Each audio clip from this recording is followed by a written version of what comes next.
বিশাল বাড়িতে এক বিয়ের আয়োজন, কিন্তু ব্যাপারটা হলো যার বিয়ে অর্থাৎ রূপু, তাকেই কেউ দেখতে পাচ্ছে না। সবাই খুবই চিন্তিত, গেল কোথায় মেয়েটা।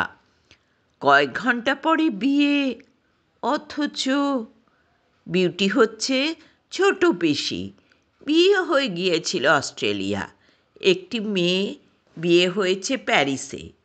স্বামী মারা গেলে ফিরে এসেছে এই বাপের বাড়িতে।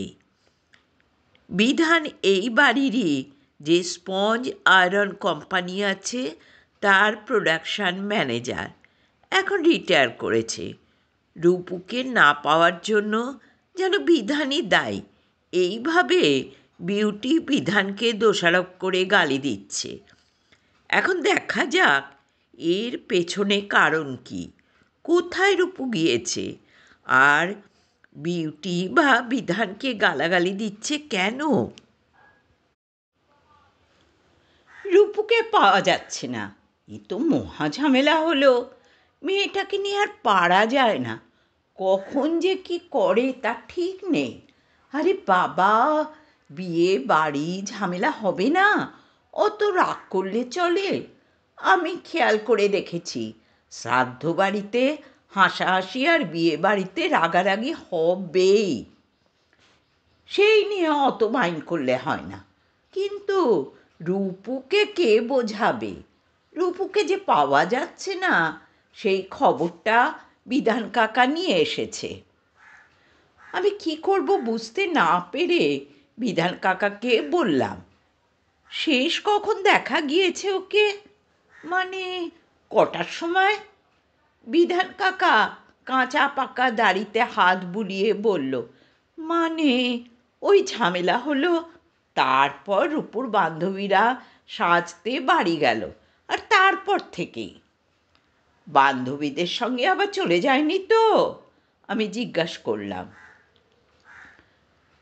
মনে হয় না, বিধান কাকা অপরাধীর গলায় বলল। আমার খারাপ লাগলো, যদিও ঝামেলাটা বিধান কাকাকে ঘিরেই হয়েছিল, কিন্তু তাতে কি? বিধান কাকার প্রত্যক্ষ যোগাযোগ তো ছিল না। আমি জিজ্ঞেস করলাম, বিউটিপি জানে? বিউটি? বিধান কাকা থতমত খেলো একটু, বলল, না, মানে বিউটি তো, মানে আমি তো মানে কি? বিধান কাকার পেছন থেকে গম্ভীর গলাটা শুনতে পেলাম আমি। দেখলাম বিউটিপি এসে দাঁড়িয়েছে, ঠিক যেন জোকের মুখে নুন পড়ল। বিধান কাকা গুটিয়ে একদম ছোট কুচো চিংড়ির মতো হয়ে গেল। বিউটিপি বিধান কাকার দিকে কটমট করে তাকিয়ে বললে, বলছি না তুমি আমার নাম মুখে আনবে না, বাড়ির চাকরের মতো থাকবে। আমার খারাপ লাগলো, আবার বিউটিপি এসব শুরু করেছে। আজ দুপুরে রূপুর ঘরেও সবার সামনে বিধান কাকাকে যা নয় তাই বলে অপমান করেছিল। রূপু বাধা দিয়েছিল, বলেছিল এসব আর সে সহ্য করবে না এই বিয়েতে। সেই নিয়েই রূপুর সঙ্গে বিশাল ঝগড়া হয়েছিল বিউটিপির, মানে সারা বাড়ির লোক জড়ো হয়ে গিয়েছিল, এমন ঝগড়া। রূপু তখন বলেছিল, এর একটা বিহিত আমি করবই, দেখো। রূপু তার কিছুক্ষণ পর থেকেই গায়েব হয়ে গিয়েছে। আসলে আমাদের বাড়িতে বিধান কাকাকে সবাই খুব ভালোবাসে, একমাত্র বিউটিপি ছাড়া। বিউটিপি সারাক্ষণ বিধান কাকাকে হেনস্থা করে। আমার মাঝে মাঝে মনে হয়, কেন যে বিউটিপি অস্ট্রেলিয়া থেকে ফিরে এলো।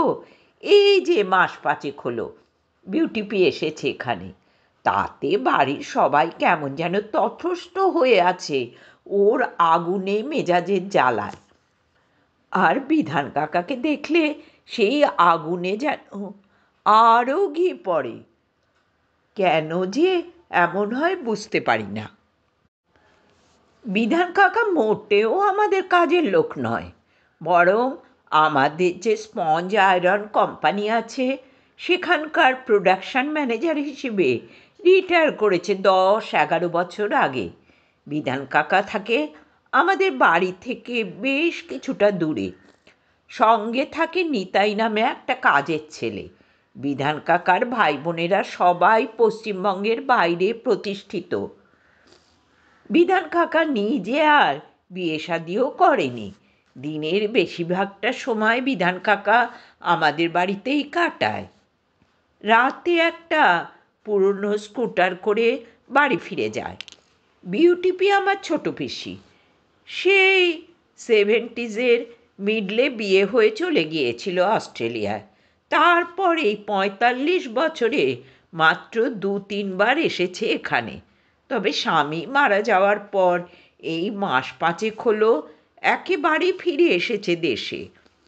আমাদের বড় পিসি, মানে যাকে আমরা বড়দিপি বলে ডাকি, সেও যেমন এই বাড়িতে থাকে তেমন বিউটিপিও এই বাড়িতে থাকে। বিউটিপির এক মেয়ে, তার বিয়ে হয়ে গিয়েছে, প্যারিসে থাকে। যদিও সে বিয়েতে আসেনি। আমার বাবারা 4 ভাই 2 বোন, 2 জেঠু গত হয়েছে বেশ আগেই। এখন বাবা, ছোট কাকা আর এই 2 পিসি সহ আমাদের 4 খুড়তুতো জ্যাঠতুতো ভাই আর তাদের স্ত্রী ও বাচ্চাদের নিয়ে আমাদের এই সংসার। বড় জেঠুর ছেলে মানে আমার যে বড়দা, তারই মেয়ে হলো রূপু। বছর 24। আজ হেমন্তের এই সুন্দর দিনে ওর বিয়ে। বলছি বটে বিয়ে, কিন্তু বিয়ে কি আদৌ হবে? রাত 8:30টায় লগ্ন, এখন বাজে বিকেল 3:15। বিউটি পার্লার থেকে 3 জন এসে বসে রয়েছে মেয়েকে সাজাবে বলে, কিন্তু মেয়ে তো নয়, যেন কর্পূর, বাড়ি থেকে উবে গিয়েছে। আমি বললাম, বিউটিপি কি হচ্ছে? একেতেই রূপুকে নাকি পাওয়া যাচ্ছে না, সেখানে তুমি আবার এসব করছো। গুটু, আমার সঙ্গে ঝগড়া করেই কি এটা হলো? বলে বিউটিপি দাঁতে দাঁত ঘষে বলল, হবে না? এই দেড়েল শয়তানটা থাকলে গোলমাল হবেই। বিধান কাকা দাঁড়িয়ে আছে বলে মাঝে মাঝে বিউটিপি এইভাবে ডাকে ওকে। বিউটিপি আবার বলল, কিন্তু বাড়িতে এত লোকজন, তার মাঝে মেয়েটা গেল কই? আচ্ছা, ওর কি কোনো প্রেম ট্রেম আছে নাকি? পালিয়ে যায়নি তো? আমি বললাম, আরে না না, এটা তো ওর প্রেম করেই বিয়ে, সেই ফার্স্ট ইয়ারের প্রেম। পালাবে কেন? ছেলেটা বিদেশে চলে যাচ্ছে, তাই তাড়াহুড়ো করে বিয়ে দিতে হচ্ছে। জানোই তো সব, না হলে এই বয়সে এখন কোনো মেয়ে বিয়ে করে নাকি? বিউটিপি বলল, জানি জানি, এমনি বললাম। তুই এখানে দাঁড়িয়ে না থেকে দেখ রূপু কোথায় গেল। বিউটিপি দুদ্দার করে পা ফেলে চলে গেল। আমি দেখলাম বিধান কাকা মুখ চুন করে দাঁড়িয়ে রয়েছে। কাজের বাড়িতে এমন মুখ করে কেউ দাঁড়িয়ে থাকলে খুব খারাপ লাগে। আমি বললাম, তুমি বিউটিপির কথায় কিছু মনে করো না বিধান কাকা, আমি খুব লজ্জিত। বিধান কাকা হাসল, ম্লান হাসি। বলল, বিউটি সারা জীবনই এমন রাগী। আমি আর দাঁড়ালাম না, বড়দিপির কাছে যেতে যেতে ফোনটা বের করলাম, তারপর রূপুর নাম্বার ডায়াল করলাম। ফোনটা রিং হয়ে হয়ে থেমে গেল। যা বাবা, মেয়েটা গেল কই? ফোনটাই বা ধরল না কেন? কি হচ্ছে সব? রূপু আমার ভাইজি হলেও একদম বন্ধুর মতো মেশি আমরা। জানি মেয়েটা খামখেয়ালি, কিন্তু তাও বিয়ের দিনে এভাবে কেউ উধাও হয়ে যায়? আমি বড়দাদের ঘরে গেলাম, দেখলাম বড়দা মুখ লাল করে বসে আছে, বৌদি কাঁদছে। মেজদা কানে ইয়ারফোন গুঁজে কার সঙ্গে যেন ফিসফিস করে কথা বলে যাচ্ছে। আমার স্ত্রী সঞ্জনা বড় বৌদির পাশে বসে রয়েছে, আর ছোট কাকার ছেলে বাদল চালাক চালাক মুখ করে বলছে, আমি জানতাম এমনটাই হবে। বাড়ির আরও আত্মীয় স্বজন রয়েছে এখানে, সবাই বলছে সারা বাড়ি তন্ন তন্ন করে খুঁজে দেখেছে ওরা, রূপু কোথাও নেই। আমাদের বাড়িটা পাহাড়ের মতো বড়। আমাদের ঠাকুরদার বাবা জাহাজের ব্যবসা করে অনেক টাকা করেছিল, সেই টাকায় বানিয়েছিল এই বাড়িটা। রূপুর বিয়েতে তাই বাড়ি ভাড়া নেওয়া হয়নি, আমাদের 4 তলার বিরাট হল ঘরেই বিয়ে হবে স্থির হয়েছে। আর নিমন্ত্রিতদের আপ্যায়ন করা হবে মাঠের মতো বড় লনে। সব মিলিয়ে প্রায় 2500 লোক নিমন্ত্রিত। কিন্তু এই রাজসূয় যজ্ঞের মতো ব্যাপার যাকে ঘিরে, সেই উধাও। আমি বুঝলাম এই ঘরে থাকলে আর বাদলের অমন কথা শুনলে আমি ওকে মেরেই দেব। দেখলাম বাবা আর কাকা বাকি সবাইকে বলছে যে ওরা নিজেরাও খুঁজবে, সঙ্গে বাড়ির 4 জন ড্রাইভার আর কাজের 2 ছেলেকেও পাঠাবে এদিক ওদিক। শুনলাম বড় বৌদি দাদাকে বলছে, না, আরও মেয়ের মাথা খাও, যখন যা খুশি তাই করে বেড়াবে আর তাতে তুমি প্রশ্রয় দেবে। এখন সবার সামনে মুখে চুলকানি মেখে ঘুরে বেড়াও। বড়দা সামান্য তোতলা মানুষ, রেগে গেলে আরও কথা আটকে যায়। বলল, আমি কি করব? বড় মেয়েকে ধরে মারব? মারলে কি সবাই ঠিক ঠিক থাকে? আর আমি কি ওকে বলেছি বিয়ের আগে ভেগে যেতে? তুমি মা হয়ে কিছু খবর রাখো না?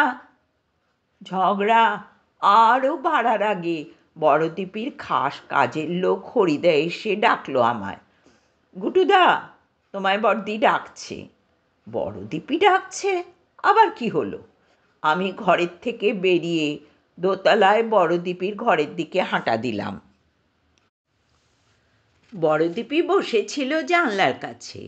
বাড়ির এই দিকটা মূল বাড়ি থেকে একটু বিচ্ছিন্ন, তাই বিয়ে বাড়ির চিৎকার এখানে গুঞ্জনের মতো আসছে। সানাইয়ের আওয়াজ নরম হয়ে ছড়িয়ে আছে চারদিকে। বড়দিপির স্বামী মানে আমার বড় পিসেমশাই আর্মিতে ছিলেন, অনেক আগেই মারা গিয়েছেন। বড়দিপি তারপর থেকে এখানেই রয়েছে। বড়দিপির সন্তান নেই, সারা দিন নিজের মনেই থাকে। আমি গিয়ে বসলাম বড়দিপির কাছে। বড়দিপি তাকালো আমার দিকে, বলল, গুটু, কোথায় থাকিস তুই? বললাম, আরে, রূপুকে খুঁজে পাওয়া যাচ্ছে না। ও তাই? বড়দিপির যেন হেলদোল নেই। হ্যাঁ, আমি কি বলবো বুঝতে পারলাম না। বড়দিপি হাসল। আমি অবাক হলাম, এমন সময় কেউ হাসে? বাড়ি ভর্তি লোক, বিউটি পার্লারের লোকজন এসে গিয়েছে। ওদিকে বড় নাকি 6:30টার মধ্যে এসে যাবে সেখানে। আর বড়দিপি হাসছে। আমি বললাম, বড়দিপি, আমায় খুঁজতে যেতে হবে। এত লোকের মাঝে মেয়েটা পালালো কি করে কে জানে, আর গেলই বা কেন? তোমার কিছু বলার থাকলে একটু তাড়াতাড়ি বলবে প্লিজ। বড়দিপি দীর্ঘশ্বাস ফেলে বলল, রক্ত যাবে কোথায়? মানে? আমি অবাক হয়ে তাকালাম। কী সব বলছে বড়দিপি? এসব আবার হেরিডিটারি নাকি? এখন কি মজা করার সময়? বড়দিপি বলল, বস। আমি বললাম, কিন্তু এখন কি বসার সময় বলো? পাওয়া যাবে ওকে, তুই বস। বড়দিপির গলাটা গম্ভীর। কি ব্যাপার বলো তো? আমি বললাম, একটা বেতের মোড়া টেনে। বড়দিপি বলল, একটা গল্প শোন। এখন? আমি কি বলবো বুঝতে পারলাম না। বড়দিপি আমায় টেনে বসিয়ে দিল পাশে। তারপর সরাসরি শুরু করলো তার গল্প। এই বিশাল বাড়িটা দেখলে বিধানের কেমন যেন অদ্ভুত লাগে। একদিকে দেশের বিরাট অংশের মানুষ খেতে পড়তে পায় না, আর অন্যদিকে মুষ্টিমেয় কিছু মানুষের হাতে যেন অর্থের অফুরান ভাণ্ডারের চাবি এসে গিয়েছে। এখানে আসতে এখন আর ভালো লাগে না বিধানের, কিন্তু মা এমন করে বলেছে যে না এসে পারেনি।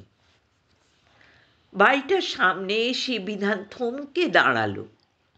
বাড়িতে রং করা হচ্ছে দেখেই বুকের মধ্যেটা কেমন যেন খালি হয়ে গেল ওর। মনে হয় কেউ যেন আলপিন ফুটিয়ে দিয়েছে সারা শরীরে। গা গুলিয়ে উঠল বিধানের, অক্সিজেন যেন নিমেষে কমে গেল। ও জানে কেন বাড়িতে রং হচ্ছে। জেল থেকে বেরোনোর পর এমনিতেই শরীর ভালো লাগে না বিধানের, তার উপর মনে চাপ পড়লে মনে হয় যেন মাথা ঘুরে পড়েই যাবে।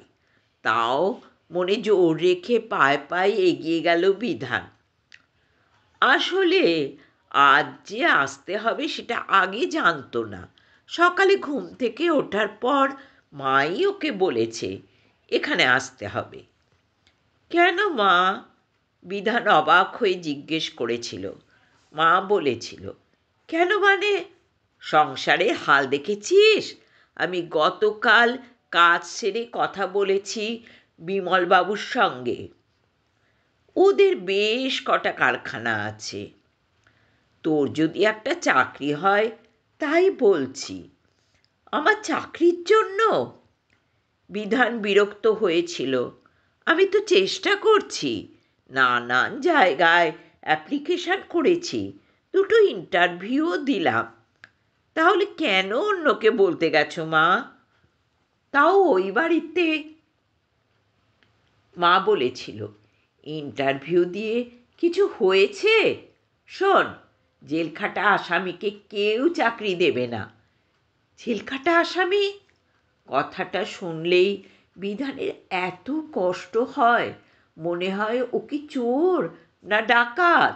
এক সময় ওরা ভাবত নতুন দিন আসবে, সশস্ত্র বিপ্লবের মধ্যে দিয়ে নতুন দুর্নীতিহীন সমাজ গঠন করবে। কিন্তু সবটাই যে নষ্ট হয়ে গেল। ভুল নেতৃত্ব, লোভ, বেনজলের মতো ঢুকে আসা গুন্ডা বদমাশ, আর সর্বোপরি মাত্রাতিরিক্ত হিংসা। মানুষ মেরে যে মানুষের জন্য কিছু করা যায় না, সেটা বুঝতে বুঝতেই অনেক দেরি হয়ে গিয়েছে ওদের। সেই ৭২ সাল থেকে ৭৬ অবধি জেলে থাকতে হলো বিধানকে। জেলের বাইরে এসে দেখল বন্ধু বান্ধব আর সহকর্মীরা সব পাল্টে গিয়েছে। দেখল বাড়ির অবস্থা শোচনীয়। মা বিমলবাবুর বাড়িতে রান্না করে কোনো মতে ভাই বোনদের পেট চালাচ্ছে। আর দেখল বিপ্লব, মানে এখন স্টেশন রোডের সাহা ব্রাদার্স মুদি দোকানের আদিনাথ সাহার লক্কামার্কা ছেলে। কান ঢাকা চুল, ৩০ ইঞ্চি ঘেরের বেল বটম প্যান্ট আর বড় কলারের ফুলছাপ শার্ট পরে উচ্চ বালিকা বিদ্যালয়ের সামনে থানা গেড়ে বসে থাকে। মাস শেষে বিমলবাবুদের বাড়িতে রান্নার কাজ নিয়েছে। ওই বাড়িতে বিধান পড়াতে যেত। সেখানে মা রান্না করতে গিয়ে। জেল থেকে বেরোবার পরে চাকরির অনেক চেষ্টা করেছে বিধান, কিন্তু কিছুতেই পাচ্ছে না। এই ২৬ বছর বয়সেই যেন জীবনে বার্ধক্য নেমে এসেছে। এদিকে ২ বোনের স্কুলের মাইনে বাকি পড়েছে। ভাইটার শরীর খারাপ হলেও টাকার অভাবে সেভাবে চিকিৎসা হচ্ছে না। জেলখাটা বলে কেউ ওকে পড়াতেও ডাকে না আর। সারা দিন নদীর ধারে কাহাতো একা একা বসে থাকা যায়। তাই আজ সকালে মা ওকে বিমলবাবুর সঙ্গে দেখা করতে বলায় ওর রাগ হলেও না করতে পারেনি। এই বাড়ি ওর চেনা, বাড়ির কাজের লোকজনও ওকে চেনে, তাই বিমলবাবু স্টাডিতে যেতে ওর অসুবিধে হলো না। বিমলেন্দু সমাজপতির বয়স প্রায় 70, সাদা চুল, ব্যাক ব্রাশ করে আঁচড়ানো, লম্বা ফর্সা মানুষ। এই যে এত বড় বাড়ি, এতগুলো ফ্যাক্টরি, সব উনি করেছেন। ওর ছেলে মেয়ে আর নাতি নাতনিরা এসব এগিয়ে নিয়ে যাচ্ছে মাত্র। আসল মানুষ এই বিমলেন্দুই। বড় মরক্কান লেদারের চেয়ারে বসে কি একটা বই পড়ছিলেন বিমল। ওর পায়ের শব্দে মুখ তুলে চাইলেন, তারপর হাসলেন সামান্য, বললেন, বসো। লোকটার মধ্যে কিছু একটা আছে যে সামনে গেলে মানুষ আপনা আপনি ঝুঁকে পড়ে। রাজনীতি আর বিপ্লব করা ছেলে বিধান, কিন্তু যেহেতু ওর হাত পেতে এসে এখানে দাঁড়িয়েছে, তাই মনে হলো আজ ওরও মাথাটা ঝুঁকে গিয়েছে। বিমল সময় নষ্ট না করে বললেন, তোমার মা বলছিলেন তোমার চাকরির কথা। স্বাভাবিক, যা অবস্থা চলছে চারদিকে, তোমরাই তো সব ভেঙে চুরে নষ্ট করে দিয়েছ প্রায়। এত ভায়োলেন্স করলে ইকোনমিতে বিশাল ইম্প্যাক্ট আসে, সেটা তোমরা বোঝনি হয়তো, তাই না? বিধান মাথা ঝুঁকিয়েই রইল। এখানেও রাজনীতি নিয়ে আলোচনা করতে আসেনি। এই সব পুঁজিপতিরা সারাক্ষণ নিজের কোলে ঝোল টেনেই কথা বলবে যে ইকোনমিতে অর্থ ও সম্পদের কেবল ঊর্ধ্বগতি হয়, সেটা কি কোনো ইকোনমি? এই সবই ভাঙতে চেয়েছিল ওরা। বিমল বললেন, শোনো বিধান, আমি র্যাশনাল মানুষ, বিজনেসম্যান, গিভ অ্যান্ড টেক বুঝি। আমি অবশ্যই চাকরি দেব তোমায়। পশ্চিমবঙ্গে আমার 4টে ফ্যাক্টরি আছে, আর বিহারের দ্বারভাঙায় একটা নতুন খুলছি, গ্লাস ফ্যাক্টরি। তোমায় বিহারের ফ্যাক্টরিতে আমি কাজ দেব, কিন্তু বদলে আমারও কিছু চাই। বিধান এবার সরাসরি তাকালো বিমলের দিকে। কি বলতে চাইছে লোকটা? বিমল বললেন, আমি জানি সবই। তুমি বিউটিকে পড়াতে আসতে, তোমাদের মধ্যে একটা সম্পর্ক হয়েছিল সেই 5-6 বছর আগে। আমি জানি না তোমার এখন কি মনোবৃত্তি, কিন্তু বিউটি আমায় বলেছে যে সে তোমাকেই ভালোবাসে। সামনে ওর বিয়ে ঠিক করেছি আমরা, ঘর বাড়িও রং হচ্ছে সেই কারণে। কিন্তু মেয়েটা জেদ ধরে বসে আছে যে কিছুতেই এই বিয়ে করবে না। জানোই তো ও কেমন রাগী আর জেদি। কিন্তু দেখো, পাত্র ভালো, ডাক্তার, অস্ট্রেলিয়ার ব্রিসবেনে থাকে। সেখানে তুমি কি কিছু নাও, তাই না? আমাকে আমার নাতনির ভালোটা তো দেখতেই হবে। বিধান চোয়াল শক্ত করে তাকিয়ে রইল সামনের দিকে। চোখ জ্বালা করছে ওর। বুকের মধ্যে কষ্ট আর হিংসের জোড়া আগুন ক্রমে সারা শরীরে ছড়িয়ে পড়েছে। এসব শোনার জন্য এখানে এসেছে ও? বিমল বলল, সামনের সপ্তাহে তুমি দ্বারভাঙায় চলে যাও। আমি বলে দেব, ওখানে থাকার জায়গা পেয়ে যাবে। খাবার দেওয়া হবে 3 বেলা, সঙ্গে 900 টাকা প্রতি মাসে। কাজ ভালো করলে আমি তোমায় এখানে আমার স্পঞ্জ আয়রন ফ্যাক্টরিতে নিয়ে আসবো। বিধানের গলা শুকিয়ে গিয়েছে। ও বুঝতে পারছে এবার ওকে এর পরিবর্তে কি করতে বলা হবে। বিমল এবার চেয়ার থেকে উঠে এসে দাঁড়ালেন ওর সামনে। তারপর বললেন, তুমি ভাবছো এটা কি উত্তম কুমারের সিনেমা? আমি কি কমল মিত্র? দেখো, আমি বাড়িতে আমার পোশাক পরি না, চুরুট খাই না, আমার গলার স্বরও অমন নয়, কিন্তু আমার প্রস্তাবটা অমনি। বিধান জোর করে নিজেকে স্বাভাবিক রাখতে চেয়ে বলল, কিন্তু ব্যাপারটা সিনেমার মতোই তো হলো। বিমল হাসলেন, বললেন, অস্কার ওয়াইল্ডের নাম শুনেছ? বিধান বুঝল এটার উত্তর ওকে দিতে হবে না, কারণ কার নাম শুনেছে আর কার শোনেনি সেটাই প্রশ্নের কারণ নয়। বিমল বললেন, paradox though it may seem, and paradoxes are always dangerous things, it is none the less true that life imitates art more than art imitates life. বিধান চুপ করে দাঁড়িয়ে রইল। মনে করো আমি আর্ট বা সিনেমার থেকেই ইমিটেট করে বলছি। বিউটির সঙ্গে যোগাযোগ রেখো না, দাঁড় ভাঙা চাকরি তোমার। কি খারাপ ডিল? আজ পাগল হওয়ার দিন। হেমন্তের বিকেলে আজ সব উলটপালট হয়ে যাচ্ছে। ভাঙা সারেংবাড়িতে ওর সামনে দাঁড়িয়ে থাকা বিউটির দিকে তাকিয়ে রইল বিধান। মেয়েটার খুলে রাখা চুল উড়ছে হাওয়ায়, চোখ লাল, জলে ভেজা। কিন্তু শুধু কষ্ট নয়, ওই দু চোখে প্রচণ্ড রাগও ঝলসে উঠছে। বিউটি আগুনের মতো সুন্দরী, আর আজ এই অবস্থায় ওর সৌন্দর্য যেন আরও বেড়ে গিয়েছে। বিধান তাকিয়ে থাকতে পারছে না, চোখ পুড়ে যাচ্ছে ওর। বিউটি বলল, কি বললে তুমি? তুমি চাও আমি বিয়ে করে চলে যাই? আমায় তুমি ভালোবাসো না? এই যে এটা বানিয়ে এনেছি আমি, সেটা কেন, কিসের জন্য বলো?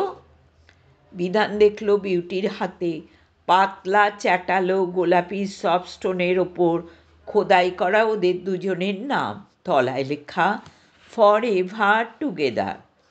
বিউটির হাতের কাজ খুব সুন্দর, নানান জিনিস বানিয়ে এনে দেয়, আজও এনেছে।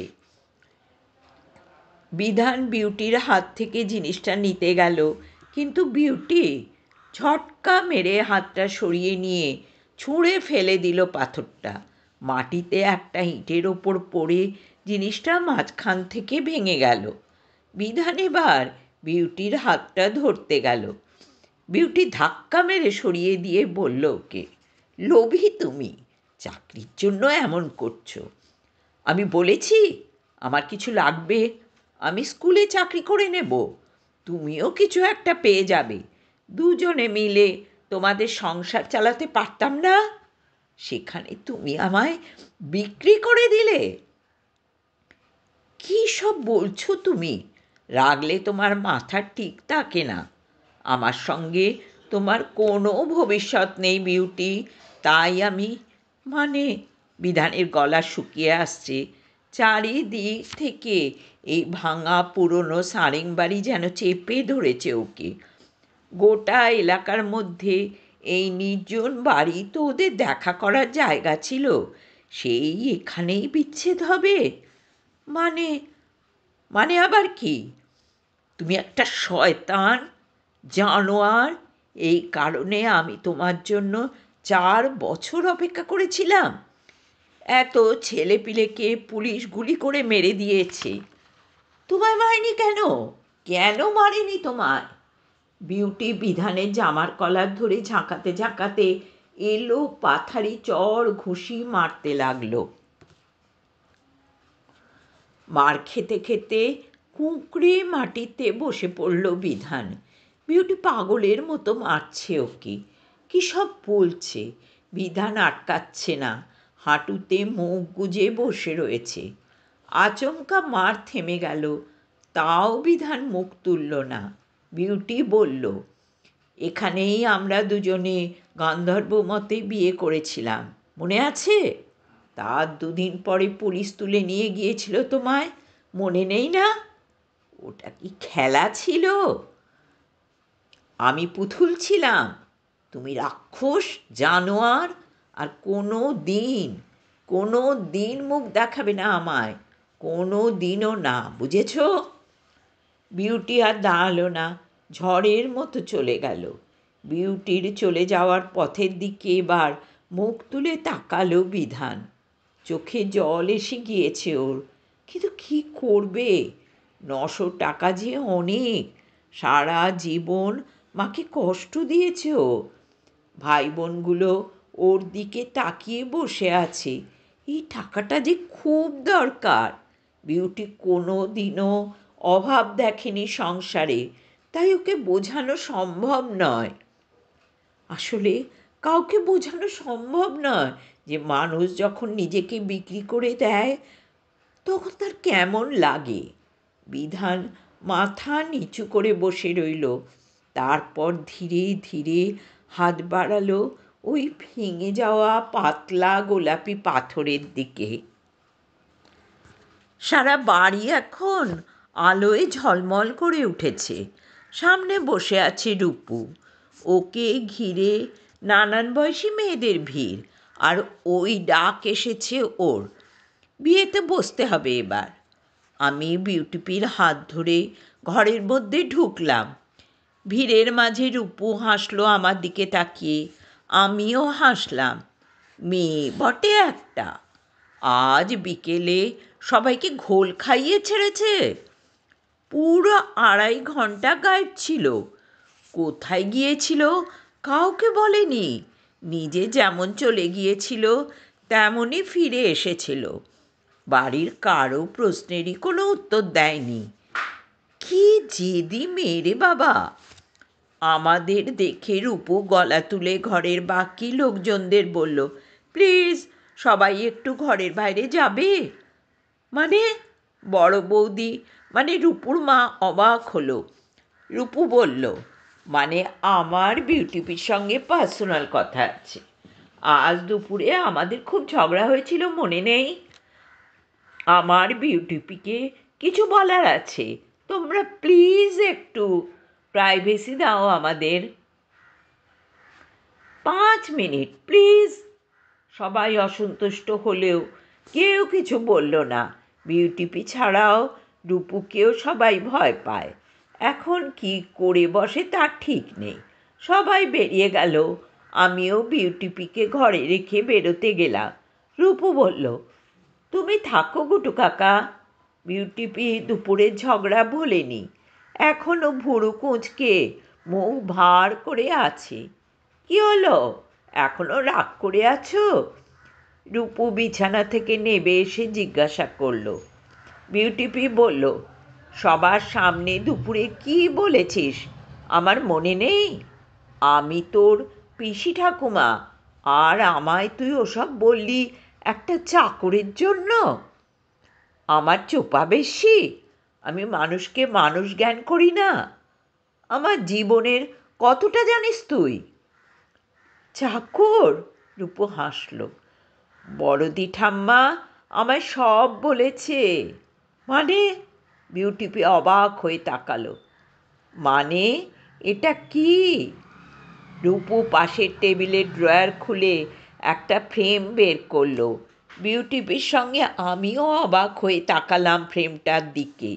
একটা মোটা কাঠের ফ্রেম, অনেকটা বাক্সের মতো দেখতে, সুন্দর কাঁচ দেয়া, আর সেটার ভেতর গোলাপি একটা পাথর রাখা।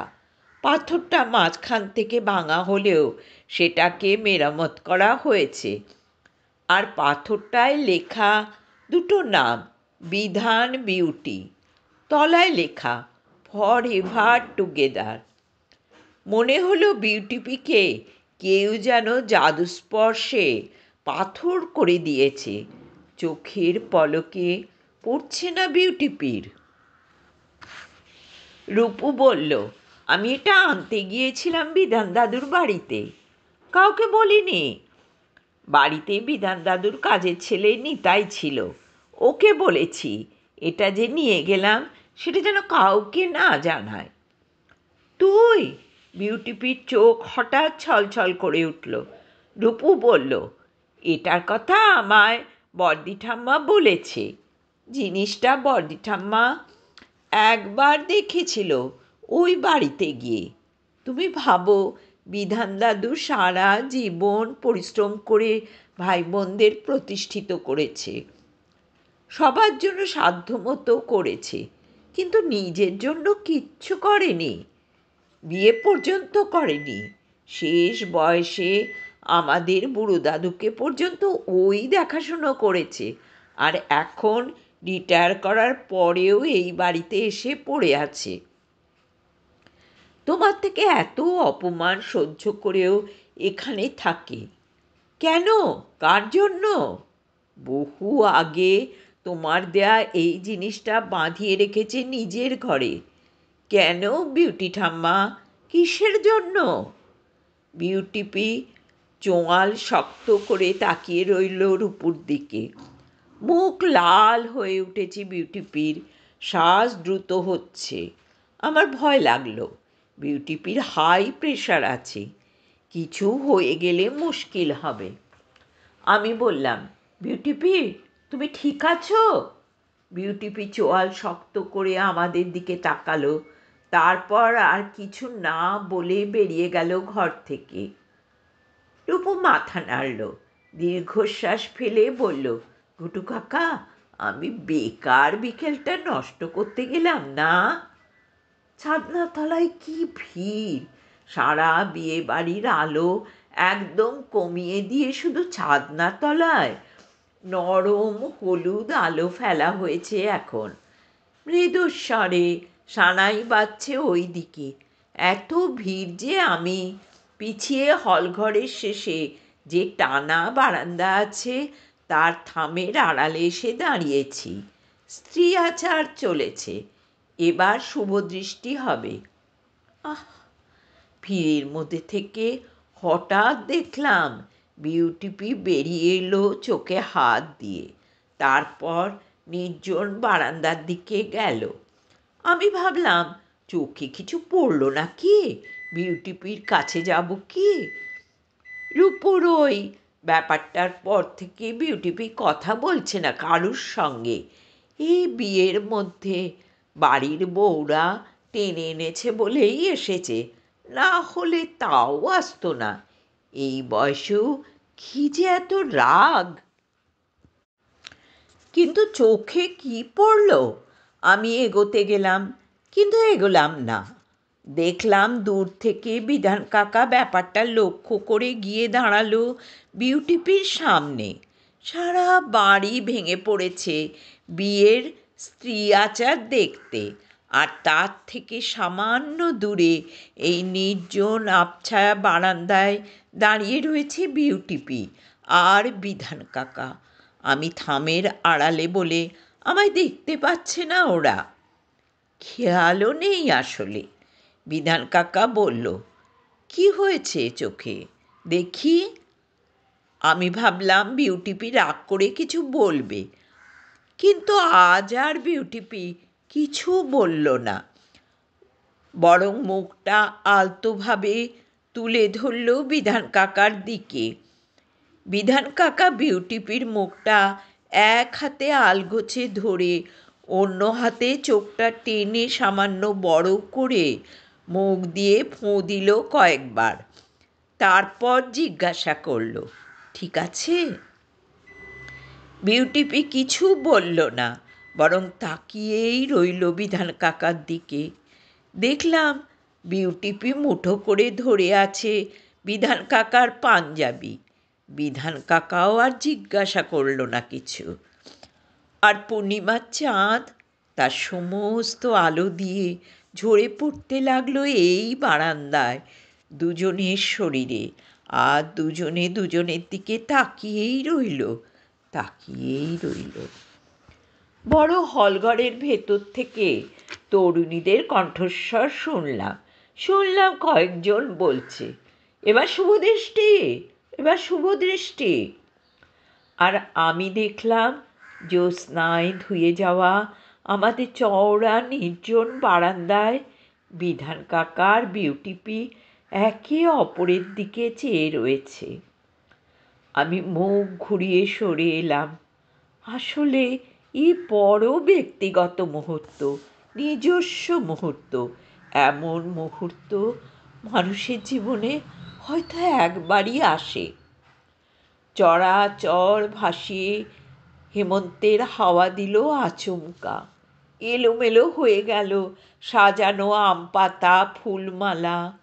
শীত আসছে, তবু জানি মনের মধ্যে শীত আসবে না আর।